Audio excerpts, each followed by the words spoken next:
সকলকে স্বাগতম জানাচ্ছি মুক্তাগাছার ইতিহাস মিডিয়া ইউটিউব চ্যানেলে।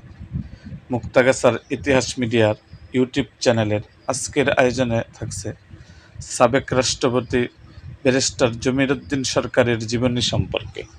তাহলে চলুন শুরু করি ভিডিওটা।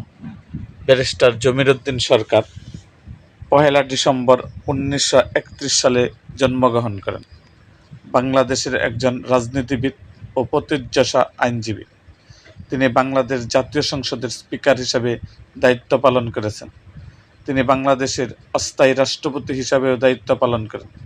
তিনি বাংলাদেশ জাতীয়তাবাদী দলের অন্যতম প্রতিষ্ঠাতা সদস্য এবং প্রতিষ্ঠা লগ্ন থেকেই স্থায়ী কমিটির সদস্য। তিনি 1990 সালে পঞ্চগড়ে ব্যারিস্টার জমির উদ্দিন সরকার কলেজিয়েট ইনস্টিটিউট প্রতিষ্ঠা করেন। ব্যারিস্টার জমির উদ্দিন সরকারের প্রাথমিক জীবন। ব্যারিস্টার জমির উদ্দিন সরকার 1 ডিসেম্বর 1931 সালে তৎকালীন ব্রিটিশ ভারতের পঞ্চগড়ের তেঁতুলিয়ায় নয়াবাড়ি গ্রামে জন্মগ্রহণ করেন। তার পিতা মৌলভী মোহাম্মদ আজিজ বক্স একজন জোদ্দার ছিলেন।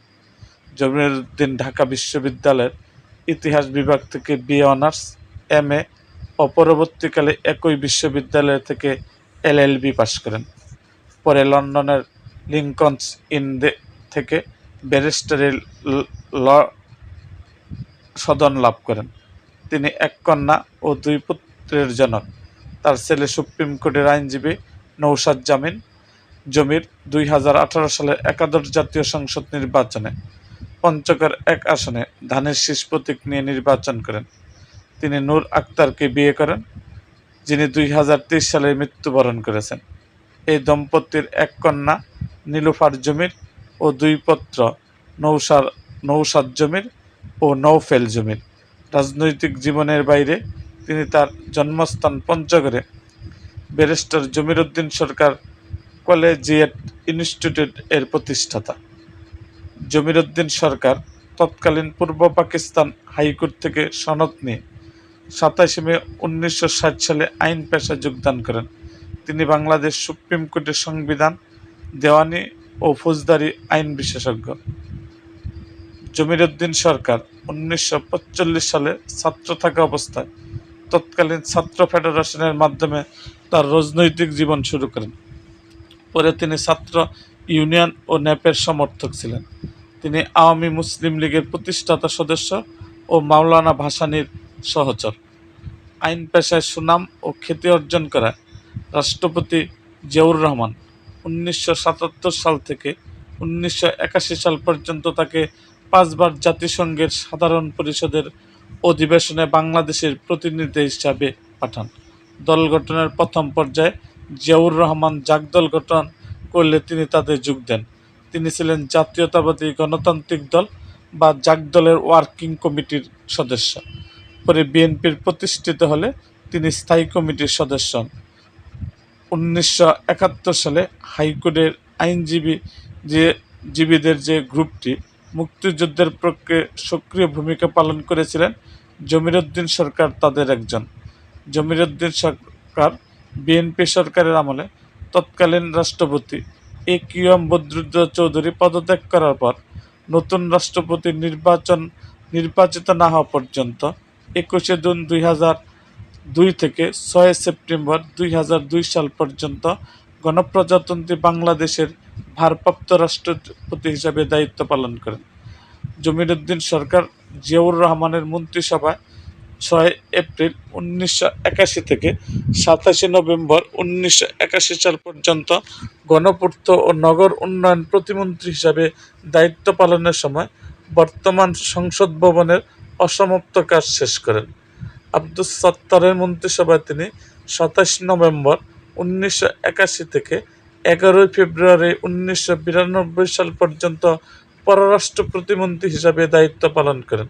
তিনি পঞ্চম জাতীয় সংসদে খালেদা জিয়ার প্রথম মন্ত্রিসভায় 20 মার্চ 1991 থেকে 28 অক্টোবর 1991 পর্যন্ত ভূমি প্রতিমন্ত্রী ও 19 সেপ্টেম্বর 1991 থেকে 19 মার্চ 1996 সাল পর্যন্ত শিক্ষামন্ত্রী হিসেবে দায়িত্ব পালন করেন।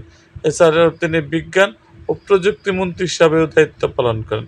ষষ্ঠ জাতীয় সংসদ গঠিত হলে স্বল্পকালীন বিএনপি সরকারের মন্ত্রিসভায় তিনি 19 মার্চ 96 থেকে 30 মার্চ 1996 সাল পর্যন্ত আইন, বিচার ও সংসদ বিষয়ক মন্ত্রণালয়ের মন্ত্রী হিসাবে দায়িত্ব পালন করেন এবং তত্ত্বাবধায়ক সরকার বিল প্রণয়নে গুরুত্বপূর্ণ ভূমিকা পালন করেন।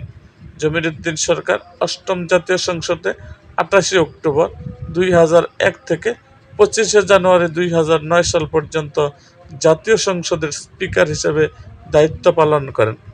জমির উদ্দিন সরকার 1979 সালে দ্বিতীয় জাতীয় সংসদ নির্বাচনে তৎকালীন দিনাজপুর 1 আসন থেকে বাংলাদেশ জাতীয়তাবাদী দলের প্রার্থী হিসাবে প্রথমবার সংসদ সদস্য নির্বাচিত হন। তিনি 1991 সালে পঞ্চম জাতীয় সংসদ নির্বাচনে ঢাকা 9 আসন থেকে বাংলাদেশ জাতীয়তাবাদী দলের প্রার্থী হিসাবে সংসদ সদস্য নির্বাচিত হন। 15 ফেব্রুয়ারি 1996 সালের ষষ্ঠ, 12 জুন 1996 সালের সপ্তম ও 2001 সালে অষ্টম জাতীয় সংসদ নির্বাচনে পঞ্চগড় 1 আসন থেকে বাংলাদেশ জাতীয়তাবাদী দলের প্রার্থী হিসাবে সংসদ সদস্য নির্বাচিত হন। নবম জাতীয় সংসদের বগুড়া 6 আসনের উপনির্বাচনে 2009 সালে তিনি বাংলাদেশ জাতীয়তাবাদী দলের প্রার্থী হিসাবে সংসদ সদস্য নির্বাচিত হন। তার প্রকাশিত বইগুলোর মধ্যে রয়েছে গণতন্ত্রের উৎপত্তি ও ক্রমবিকাশ, এক নজরে সংসদ সম্পর্কিত বিধান, লন্ডনে শিক্ষা জীবন, স্টঙ্কার উইনেট নেশনস অব পিপসল, পাল রাজ থেকে পলাশী এবং ব্রিটিশ রাজ থেকে বঙ্গভবন ইত্যাদি বই তিনি রচনা করেন। এরকম আরও ভিডিও পেতে এবং রাজনৈতিক অঙ্গনের নানা ঘটনা ও ইতিহাস জানতে আমাদের মুক্তাগাছার ইতিহাস মিডিয়া ইউটিউব চ্যানেলটিকে সাবস্ক্রাইব করুন এবং পাশে থাকা বেল আইকনটি বাজিয়ে দিন।